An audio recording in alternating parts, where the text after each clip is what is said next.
Bismillahirrahmanirrahim. Assalamualaikum warahmatullahi wabarakatuh. Alhamdulillahirabbil alamin. Wa bihi nasta'inu ala umuri dunya waddin. Asyhadu an la ilaha illallah wahdahu la syarikalah.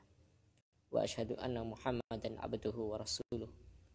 Allahumma shalli ala Muhammad wa ala alihi wa sahbihi wa man tabi'ahum bi ihsanin ila yaumiddin, amma ba'd. Pendengar rahimani wa rahimakumullah, dimanapun Anda berada pada malam ini, kita akan membaca kitab Riyadhus Shalihin syarah Syekh Muhammad bin Shalih Al-Utsaimin dari hadis-hadis yang dimuat dalam kitab yang dikumpulkan, hadis-hadis yang dikumpulkan oleh Al-Imamu An-Nawawi rahimahullahu ta'ala.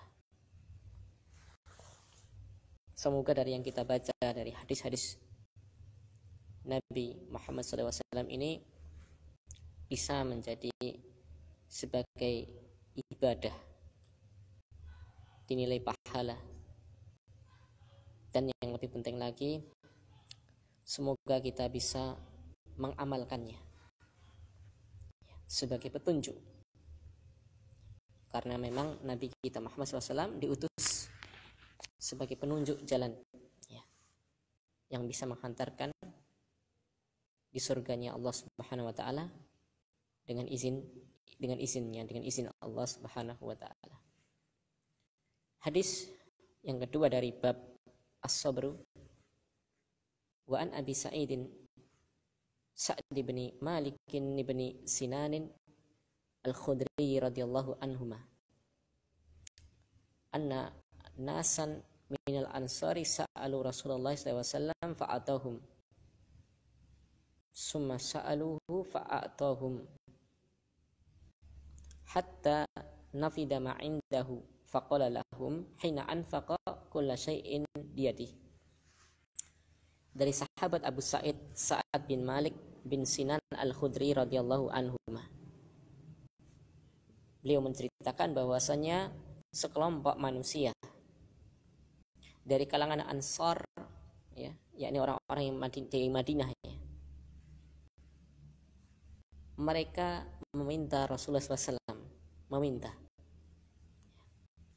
maka Nabi Muhammad SAW pun memberikan apa yang ia minta. Kemudian mereka meminta lagi, maka Nabi memberikannya lagi hingga ludes.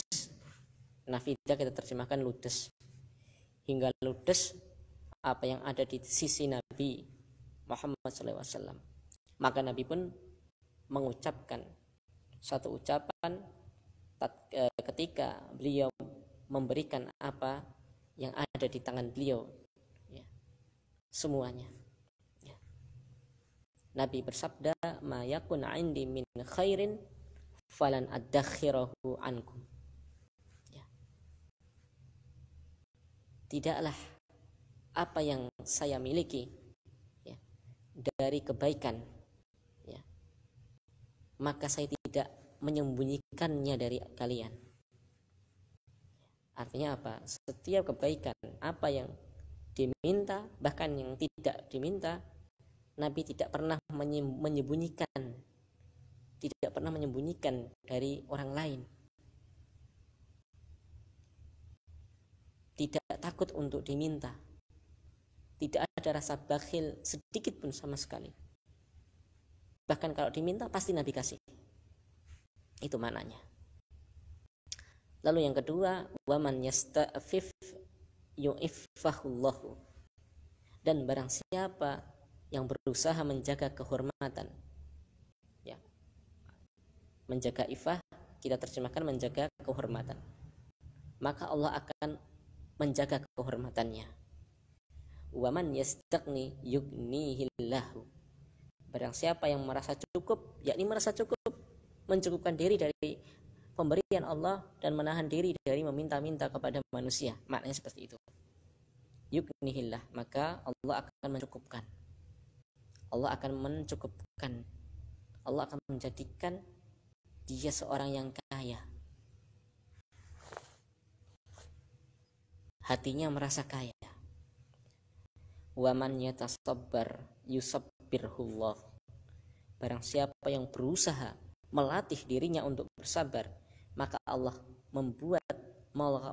akan membuatnya menjadi orang yang bersabar. Wa ma utiya ahadun ata'an khairan wa ausa minas sabri. Dan tidak ada seseorang yang diberi dengan satu pemberian yang lebih baik dan yang lebih luas dari kesabaran. Artinya sesuatu yang paling baik, sesuatu yang paling luas kebaikannya yang diberikan oleh Allah, yang paling ialah kesabaran. Muttafaqun alaihi. Ya, muttafaqun alaihi. Kita baca penjelasan dari Syekh Muhammad bin Shalih Al-Utsaimin. Kita langsung baca terjemahan untuk menyingkat waktu tanpa mengurangi faidah insyaallah taala.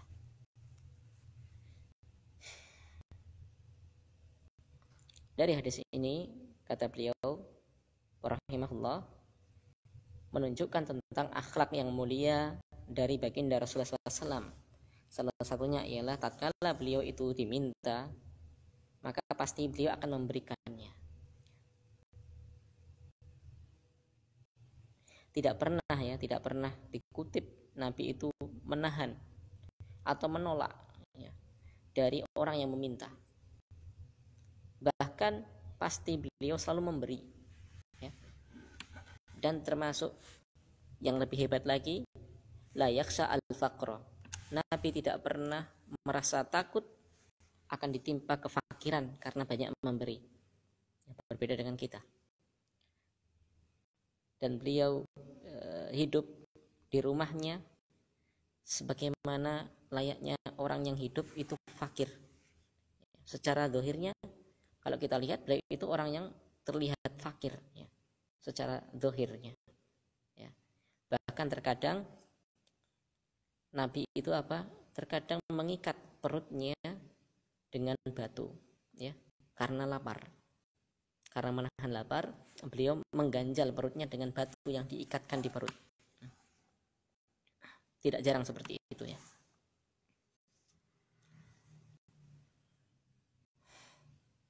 Maka dialah siapa? Dialah Rasul kita sallallahu alaihi wasallam, manusia yang paling mulia, manusia yang paling dermawan, manusia yang paling pemberani. Ya. Tatkala beliau sudah hilang apa yang beliau punya dari barang yang diminta tadi, beliau pun bersabda, ya, tidak ada pada yang aku miliki dari kebaikan yang aku sembunyikan dari kalian. Ini merupakan sifat mulia ya. Dan sifat pemberani, yakni berani, tidak takut akan kefakiran ya. Dan tidak mungkin Nabi itu menyimpan kebaikan dari mereka ya. Bahkan Nabi memberikan seluruhnya kepada siapa yang meminta. Kemudian Nabi Shallallahu Alaihi Wasallam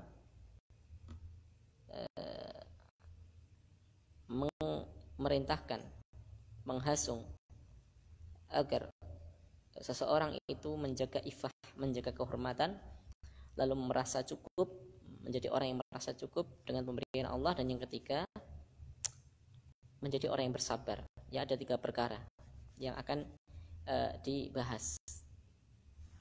Yang pertama, barang siapa yang menjaga kehormatan ya, tentu karena Allah, maka Allah akan menjaga kehormatannya ya. Yakni barang siapa yang mencoba untuk menjaga kehormatan selalu ya, bukan mencoba tapi selalu berusaha menjaga kehormatannya, yakni dari wanita ya. Ini bagi seorang laki-laki ataupun seorang laki-laki ya, dari seorang wanita ya, menjaga kehormatan, maka Allah akan menjaga kehormatannya ya. Mungkin sebagian baliknya ya, sebaliknya. Kalau seorang itu tidak menjaga kehormatan, maka Allah tidak akan menjaga kehormatannya ya. Dan manusia yang mengikuti hawa nafsu ya, yang selalu terikat dengan hawa nafsunya, ya, orang ini akan binasa, wa'iyadzubillah, akan celaka. Kenapa? Dikarenakan dia akan mengikuti hawa nafsunya dan dia akan mengikuti apa yang ia inginkan dari wanita yang bukan mahram, ya, dan ini bisa mencelakakannya. Ya, awalnya ia mencoba untuk zina mata, yakni memandang sesuatu yang diharamkan. Ya Allah, kita meminta perlindungan kepada Allah, semoga kita bisa menjaga pandangan dari yang diharamkan. Ya. Kemudian zina telinganya, kemudian zina tangannya, diikuti kemudian zina kakinya, ya, dan puncak zina kemaluannya. Ya. Dan ini merupakan suatu bentuk kefahisahan, fahis, ya, perbuatan yang kotor, waliyadzubillah. Ya. Maka apabila manusia itu menjaga kehormatan dari apa yang Allah haramkan, maka Allah akan menjaga, ya, menjaga dirinya dan menjaga keluarganya. Ya. Selesai dari pembahasan yang pertama. Pembahasan yang kedua, barang siapa yang merasa cukup dari pemberian Allah, yakni merasa kaya hati, ya. Karena kekayaan itu ya, hakikatnya ialah apa yang ada pada hati, ya. Maka Allah akan mencukupkan, menjadikan dia seorang yang kaya hatinya, yakni bagi orang-orang yang menahan diri tidak silau dengan apa yang ada di tangan manusia,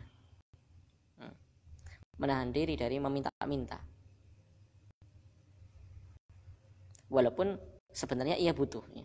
Namun ia mencoba untuk menjaga agar tidak meminta-minta.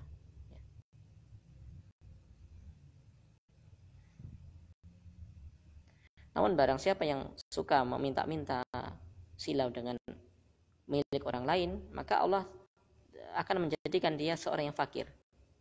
Ya.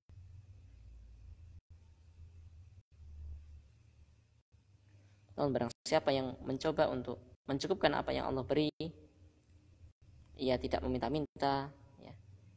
Kalau punya ya beli, kalau nggak punya nggak beli, ya, dari uangnya. Maka orang yang seperti ini Allah akan tolong ia. Allah akan menjadikan orang ini orang yang kuat jiwanya, ya, dijauhkan dari sifat meminta-minta, ya. Fa innal ghina ghinaun nafs, ya, atau wal ghina ghinaul qalbi, ya. Yang namanya kekayaan itu ialah kekayaan yang ada di hati, kekayaan yang ada di jiwa, ya. Berikutnya yang ketiga, tentang kesabaran.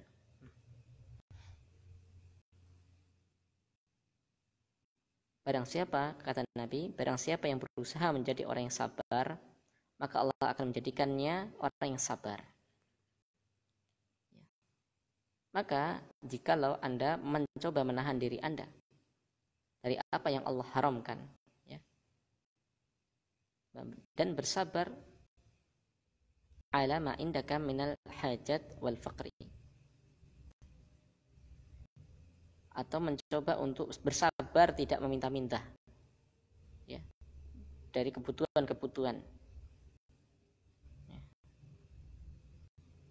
Maka Allah akan jadikan Anda orang yang bersabar dan Allah akan menolong Anda. Dan ini merupakan syahid atau inti dari pembahasan bab sabar. Kata Nabi, wa ma'udhiya ahadun atau an khairan wa awsa' minas sabri. Tidak ada pemberian, ya, tidak ada salah seorang yang diberi dengan suatu pemberian yang lebih baik dan lebih luas kebaikannya daripada kesabaran.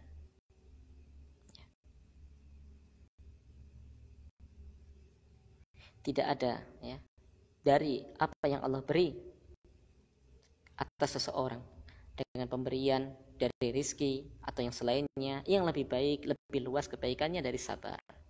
Dikarenakan manusia, apabila ia seorang yang sabur, orang yang bersabar, ya, dia akan menjadi orang yang tangguh, yang mampu untuk menahan dari segala sesuatu. Jikalau ia ditimpa dengan suatu musibah, maka ia bersabar, ya.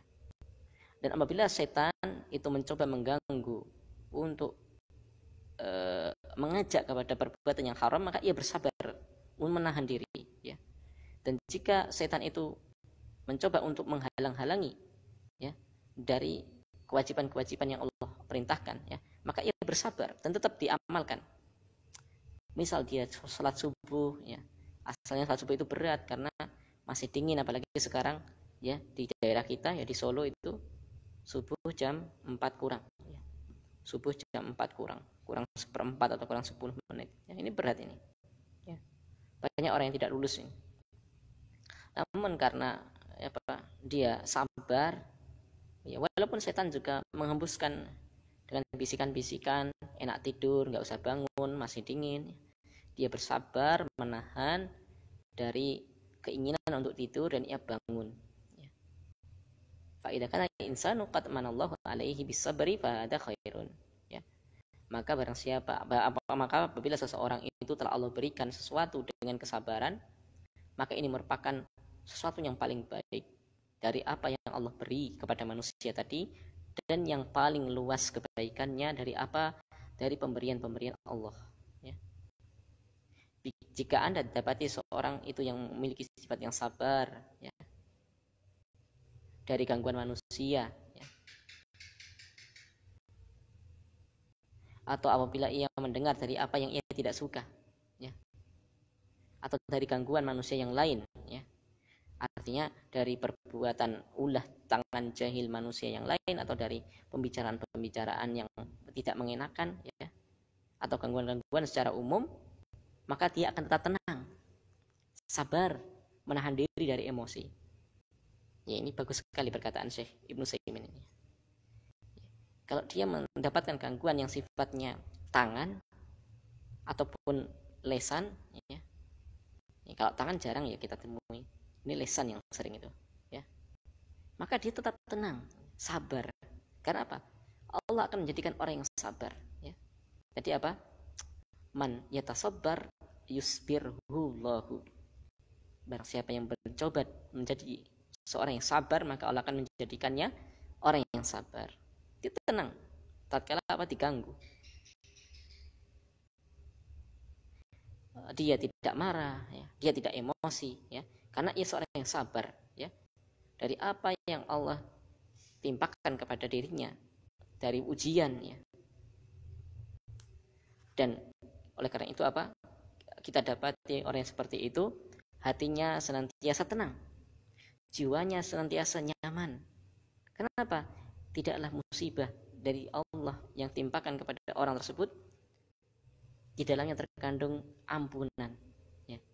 Sebagaimana hadis yang masyhur, tidaklah rasa sakit ataupun rasa gundah, gelisah, gulana, galau itu sampai seseorang yang terkena duri, ya, kemudian ia bersabar, maka itu merupakan menggugurkan dosa-dosa. Au kama qala sallallahu alaihi wasallam. Ya, secara makna seperti itu. Ya. Maka sungguh sangat benar, kesabaran itu mahal. Kesabaran itu mahal. Maka kita kritisi. Kita kritisi ucapan-ucapan manusia sekarang yang mengatakan kesabaran itu ada batasnya. Maka ini ucapan yang sangat salah, ya. Katanya kesabaran itu ada batasnya. Ini merupakan ucapan yang salah, sama sekali salah. Wallahu ta'ala a'lam bis-shawab, ya. Subhanakallahumma bihamdika asyhadu an la ilaha illa anta astaghfiruka wa atubu ilaik. Wa sallallahu ala nabiyyina Muhammadin wa ala alihi washabbihi wasallam. Assalamualaikum warahmatullahi wabarakatuh.